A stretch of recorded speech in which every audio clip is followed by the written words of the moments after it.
Hello my dear students, ಹೇಗಿದ್ದೀರಾ ಎಲ್ಲರೂ? Welcome to Pallavi tutorials. ಮಕ್ಕಳೇ, ಈ ಒಂದು ವಿಡಿಯೋದಲ್ಲಿ ಸೆಕೆಂಡ್ PUC ಎಕನಾಮಿಕ್ಸ್ ಅರ್ಥಶಾಸ್ತ್ರಕ್ಕೆ ಸಂಬಂಧಪಟ್ಟ ಹಾಗೆ ಒಂದು ಲೆಕ್ಕವನ್ನು ಹೇಳ್ಕೊಡ್ತಾ ಇದ್ದೀನಿ. ನೋಡಿ, ನಿಮಗೆ ಸೆಕೆಂಡ್ PUC ಎಕನಾಮಿಕ್ಸಲ್ಲಿ 6 ಅಂಕದ ಬಹುಮುಖ್ಯ ಲೆಕ್ಕಗಳಾಗಿರಬಹುದು, 12 ಅಂಕದ ಬಹುಮುಖ್ಯ ಲೆಕ್ಕಗಳಾಗಿರಬಹುದು, ಅಥವಾ ಕಾರ್ಯಭಾರ ಆಧಾರಿತ ಪ್ರಶ್ನೆಗಳಾಗಿರಬಹುದು, ಎಲ್ಲವೂ ಕೂಡ ನಾನೀಗ ಆಲ್ರೆಡಿ ನಿಮಗೆ ಹೇಳ್ಕೊಟ್ಟಿರುವಂಥ ವೀಡಿಯೋಸ್ಗಳು ನಿಮಗೆ ಸಿಗುತ್ತೆ ನನ್ನ ಚಾನಲಲ್ಲಿ. ಆದರೆ ಈಗ ಆಲ್ರೆಡಿ ನೀವು 2025-26ನೇ ಸಾಲಿನಲ್ಲಿ ಉತ್ತಮ ಅಂಕಗಳನ್ನ ಪಡೆದುಕೊಳ್ಬೇಕು ಅರ್ಥಶಾಸ್ತ್ರ ವಿಷಯದಲ್ಲಿ ಅನ್ನೋ ಕಾರಣಕ್ಕೆ ಪ್ರತಿಯೊಂದು ಸಬ್ಜೆಕ್ಟಿಗೆ ಬಿಟ್ಟಿರೋ ಹಾಗೆ ಇದಕ್ಕೂ ಕೂಡ 3 ಮಾದರಿ ಪ್ರಶ್ನೆ ಪತ್ರಿಕೆಗಳನ್ನು ಬಿಟ್ಟಿದ್ದಾರೆ. ಈ 3 ಮಾದರಿ ಪ್ರಶ್ನೆ ಪತ್ರಿಕೆಗಳನ್ನು ಗಮನಿಸಿ ನೋಡಿದಾಗ ಕೆಲವೊಂದು ಲೆಕ್ಕಗಳು ಗ್ಯಾರಂಟಿ ಕೇಳುವಂತಹ ಲೆಕ್ಕಗಳು ಇರುತ್ತೆ, ಆಯಿತಾ? ಹಾಗಾಗಿ ನಾನು ಭಾಗ ಇಯಲ್ಲಿ ಕೇಳಿರುವಂತಹ ಕಾರ್ಯಭಾರ ಆಧಾರಿತ ಪ್ರಶ್ನೆಗಳು 41, 42, 43 ಈ 3 ಪ್ರಶ್ನೆಗಳು ಯಾವ ರೀತಿಯಾಗಿ ಉತ್ತರ ಬರೀಬೇಕು ಅನ್ನೋದನ್ನು ಆಲ್ರೆಡಿ ಆನ್ಸರ್ನ ಅಪ್ಲೋಡ್ ಮಾಡಿದ್ದೀನಿ. ಆ ವೀಡಿಯೋಸ್ಗಳನ್ನ ವಾಚ್ ಮಾಡಿ. ಆ ವಿಡಿಯೋ ಸಿಕ್ಕಿಲ್ಲ ಅಂತ ಹೇಳಿದ್ರೆ ಇವಾಗೇನು ಪ್ಲೇ ಆಗ್ತಿದೆ ಇದರ ಕಮೆಂಟಲ್ಲಿ ನಾನು ಆ ಲಿಂಕನ್ನು ಪಿನ್ ಮಾಡಿರ್ತೀನಿ. ಮಾದರಿ ಪ್ರಶ್ನೆ ಪತ್ರಿಕೆ 1 ಅಥವಾ ಮಾದರಿ ಪ್ರಶ್ನೆ ಪತ್ರಿಕೆ 2ರಲ್ಲಿ ಇರುವಂತಹ 3 ಲೆಕ್ಕಗಳು ಹಾಗೂ ಮಾದರಿ ಪ್ರಶ್ನೆ ಪತ್ರಿಕೆ 3ರಲ್ಲಿರುವಂತಹ 3 ಲೆಕ್ಕಗಳು, ಅಂದರೆ 3 ಪತ್ರಿಕೆಯಿಂದ 9 ಲೆಕ್ಕಗಳನ್ನ ನಾನು ಆಲ್ರೆಡಿ ಅಪ್ಲೋಡ್ ಮಾಡಿದ್ದೀನಿ. ಓಕೆನಾ? ಈಸಿಯಾಗಿ ಹೇಳ್ಕೊಟ್ಟಿದ್ದೀನಿ ಯಾವ ರೀತಿಯಾಗಿ ಆನ್ಸರ್ನ ಬರಿಬೇಕು ಅನ್ನೋದು. ವಿಡಿಯೋನ ವಾಚ್ ಮಾಡಿಲ್ಲ ಅಂತ ಹೇಳಿದ್ರೆ ವಾಚ್ ಮಾಡಿ. ಓಕೆ, ಹಾಗಾದರೆ next one of the important topic. Okay, ಮಾದರಿ ಪ್ರಶ್ನೆ ಪತ್ರಿಕೆ 1ರಲ್ಲಿ ಓಕೆನಾ, ವಿಭಾಗ ಸಿಯಲ್ಲಿ ನಿಮಗೆ ಒಂದು ಪ್ರಶ್ನೆಯನ್ನು ಕೇಳಿದ್ದಾರೆ. ನೋಡಿ, ವಿಭಾಗ ಸಿ 6 ಅಂಕದ ಲೆಕ್ಕ, ಆಯಿತಾ? ಒಂದು ಮಾರುಕಟ್ಟೆಯಲ್ಲಿ 2 ಅನುಭೋಗಿಗಳು ಇದ್ದಾರೆ ಎಂದು ಪರಿಗಣಿಸಿ, ಬೆಲೆಯ ವಿವಿಧ ಮಟ್ಟದಲ್ಲಿ ಒಂದು ಸರಕಿಗೆ ಅವರ ಬೇಡಿಕೆಯನ್ನು ಈ ಕೆಳಗಿನಂತೆ ನೀಡಲಾಗಿದೆ. ಸರಕಿನ ಮಾರುಕಟ್ಟೆ ಬೇಡಿಕೆಯನ್ನು ಲೆಕ್ಕ ಹಾಕಿ. ಲೆಕ್ಕ ಏನು? ಸರಕಿನ ಮಾರುಕಟ್ಟೆ ಬೇಡಿಕೆಯ ಲೆಕ್ಕವನ್ನು ನೀವಿವಾಗ ಮಾಡಬೇಕು. ಹಾಗಾದರೆ ಅವರು ಇನ್ಫಾರ್ಮೇಷನ್ ಏನೇನು ಕೊಟ್ಟಿರ್ತಾರೆ ಲೆಕ್ಕದಲ್ಲಿ ಅನ್ನೋದನ್ನು ನೋಡಿದ್ರೆ ಈ ರೀತಿ ಕೊಟ್ಟಿರ್ತಾರೆ. ಪ್ರೈಸು, ಬೆಲೆ P, D1 ಬೇಡಿಕೆ 1, ಬೇಡಿಕೆ 2, D1 ಡಿಮ್ಯಾಂಡ್ 1, ಡಿಮ್ಯಾಂಡ್ 2 ಮಾರುಕಟ್ಟೆ ಬೇಡಿಕೆ. ಕ್ವಶನ್ ಏನು ಕೇಳಿರೋದು ನಿಮಗೆ? ಸರಕಿನ ಮಾರುಕಟ್ಟೆ ಬೇಡಿಕೆಯನ್ನು ಲೆಕ್ಕ ಹಾಕಿ ಅಂತ ಕೇಳಿದ್ದಾರೆ. ಸರಕಿನ ಮಾರುಕಟ್ಟೆ ಬೇಡಿಕೆ ಎಷ್ಟು ಈಸಿ ಅಂದರೆ ಈ ಒಂದು ಲೆಕ್ಕ ನಿಮಗೆ ಎಕ್ಸಾಮಿಗೆ ಬಂದಾಗ 6 ಅಂಕಗಳನ್ನ ಈಸಿಯಾಗಿ ತಗೊಳ್ಬಹುದು. ಓಕೆ ಅಲ್ವಾ? ಇವಾಗ ಇಲ್ಲಿ ಎಷ್ಟು ಕಾಲಮ್ ಇದೆ? ಕಾಲಮ್ ನಂಬರ್ 1, 2, 3, 4 4 ಕಾಲಮ್ ಇದೆ. 4 ಕಾಲಮ್ನ ಹಾಗೆ ಹಾಕ್ಕೊಳ್ಳಿ. ನಾವೊಂದು ರಫ್ ಸ್ಕೆಚ್ ಮಾಡಿ ತೋರಿಸ್ತೀನಿ. ಈಗ ಆಲ್ರೆಡಿ ಈ ಥರದ ಲೆಕ್ಕಗಳನ್ನ ಸಾಕಷ್ಟು ಮಾಡಿರೋದ್ರಿಂದ ಒಂದು ರಫ್ ಸ್ಕೆಚ್ ತೋರಿಸ್ತೀನಿ. ನೀವು ನೀಟಾಗಿ ಪೆನ್ಸಿಲಲ್ಲಿ ಲೈನ್ಗಳನ್ನೆಲ್ಲ ಹಾಕ್ಕೊಂಡೇ ಬರಿಬೇಕು. ಇವಾಗ ಎಷ್ಟು ಕಾಲಮ್ ಬೇಕು? 4 ಕಾಲಮ್ ಬೇಕು, ಕರೆಕ್ಟಾ? ಸೊ ನಾನಿವಾಗ 4 ಕಾಲಮ್ ಹಾಕ್ಕೊಳ್ತಾ ಇದ್ದೀನಿ, ನೀವು 4 ಕಾಲಮ್ ಹಾಕ್ಕೊಳ್ಳಿ. ಆ 4 ಕಾಲಮಲ್ಲಿ 3 ಕಾಲಮ್ಮು ಅವ್ರು ಕೊಟ್ಟಿರೋದನ್ನೇ ಬರೆಯೋದು, ಕರೆಕ್ಟಾ? ಫಸ್ಟ್ ಏನು? P ಅಂತ ಕೊಟ್ಟಿದ್ದಾರೆ, 2ನೇ ಕಾಲಮು D1 ಕೊಟ್ಟಿದ್ದಾರೆ, 3ನೇ ಕಾಲಮು D2 ಕೊಟ್ಟಿದ್ದಾರೆ, ಕೊನೆ ಕಾಲಮ್ಗೆ ಮಾರುಕಟ್ಟೆ ಬೇಡಿಕೆ ಅಂತ ಕೊಟ್ಟಿದ್ದಾರೆ ಹೆಡ್ಡಿಂಗು. ನಾವು ಕಂಡುಹಿಡಿತಾ ಇರೋದು ಇವಾಗ ಇದನ್ನೇ, ಮಾರುಕಟ್ಟೆ ಬೇಡಿಕೆಯನ್ನೇ ನಾವು ಕಂಡುಹಿಡಿಬೇಕು, ಕರೆಕ್ಟಾ? ಓಕೆ, ಇವಾಗ ಉತ್ತರವನ್ನು ಬರೆಯುವಾಗ ಫಸ್ಟು P ಅವ್ರ ಲೆಕ್ಕದಲ್ಲಿ ಏನು ಕೊಟ್ಟಿದ್ದಾರಲ್ಲ ಅದನ್ನೇ ಬರ್ಕೊಬಿಡೋಣ. ಎಷ್ಟು ಕೊಟ್ಟಿದ್ದಾರೆ?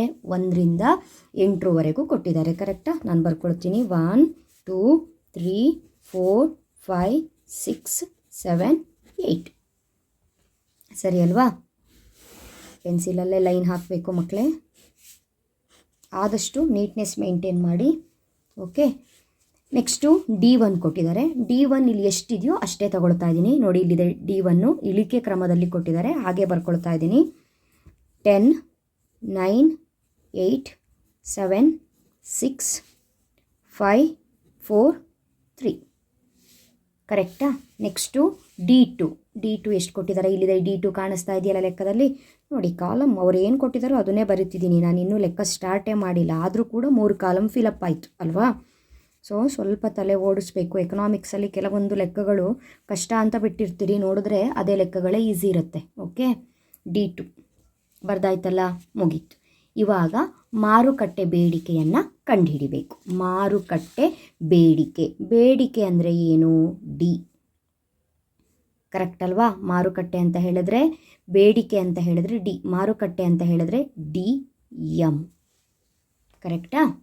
ಸ್ವಲ್ಪ ಮೇಲೆ ಬರ್ಕೊಳ್ಳಿ, ಇಲ್ಲಿ ಬರ್ಕೊಳ್ಳಿ. D M equals D1 plus D2. ಓಕೆನಾ? ಫಾರ್ಮುಲಾ ಏನು, ಸೂತ್ರ ಏನು?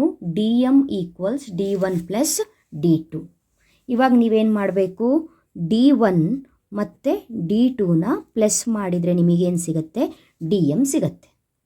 ಈ ಲೆಕ್ಕದಲ್ಲಿ D1 ಎಷ್ಟು ಕರೆಕ್ಟಾಗಿ ನೋಡ್ಕೊಳ್ಳಿ. D1 ಎಷ್ಟು? 10. ನಾನಿಲ್ಲಿ 10 ಬರೆದೆ. ಪ್ಲಸ್ D2 ಎಷ್ಟು? 21. ಇಲ್ಲಿ ಮಾರ್ಕ್ ಮಾಡಬೇಡಿ ನೀವು, ನಾನು ನಿಮಗೆ ಲೆಕ್ಕವನ್ನು ಹೇಳ್ಕೊಡ್ತಾ ಇರೋದ್ರಿಂದ ಮಾರ್ಕ್ ಮಾಡೋದು. ನೀವು ಈ ಕಾಲಮ್ನ ಪ್ಲಸ್ ಮಾಡಿ ಬರಿಬೇಕು, ಮಾರ್ಕ್ ಮಾಡಬೇಡಿ. 10 ಪ್ಲಸ್ 21 ಕರೆಕ್ಟಾ? ಈಕ್ವಲ್ಸ್ 10 21 ಎಷ್ಟಾಗುತ್ತೆ? 31. ನೆಕ್ಸ್ಟು 9 19 ಕರೆಕ್ಟ್ ಅಲ್ವಾ? D1 plus D2. 9 ಪ್ಲಸ್ 19 ಎಷ್ಟಾಗುತ್ತೆ? 28. ಎಲ್ಲದಕ್ಕೂ D1 D2 ಬರಿಬೇಕಾ ಕೇಳಿದ್ರೆ ಎಲ್ಲದಕ್ಕೂ D1 D2 ಬರೆಯೋ ಅಗತ್ಯ ಇಲ್ಲ. ನಾನು ನಿಮಗೆ ಗೊತ್ತಾಗಲಿ ಹೇಳಿ ಬರೆದಿರೋದು. D1 ಕಾಲಮಲ್ಲಿ ಇರೋ ನಂಬರ್ನ D2 ಕಾಲಮಲ್ಲಿ ಇರೋ ನಂಬರ್ನ ಪ್ಲಸ್ ಮಾಡಿ ಬರೆದ್ರೆ DM ಸಿಗುತ್ತೆ. ಓಕೆ ಅಲ್ವಾ? ಹಾಗಾದರೆ ಬರಿತಾ ಹೋಗೋಣ. ಇವಾಗ ಇಲ್ಲಿ ಎಷ್ಟು? 8 ಪ್ಲಸ್ 17 ಆ್ಯಡ್ ಮಾಡಬೇಕು. ನೆಕ್ಸ್ಟು 7 ಪ್ಲಸ್ 15 ಆ್ಯಡ್ ಮಾಡಬೇಕು. 6 ಪ್ಲಸ್ 13 ಆ್ಯಡ್ ಮಾಡಬೇಕು.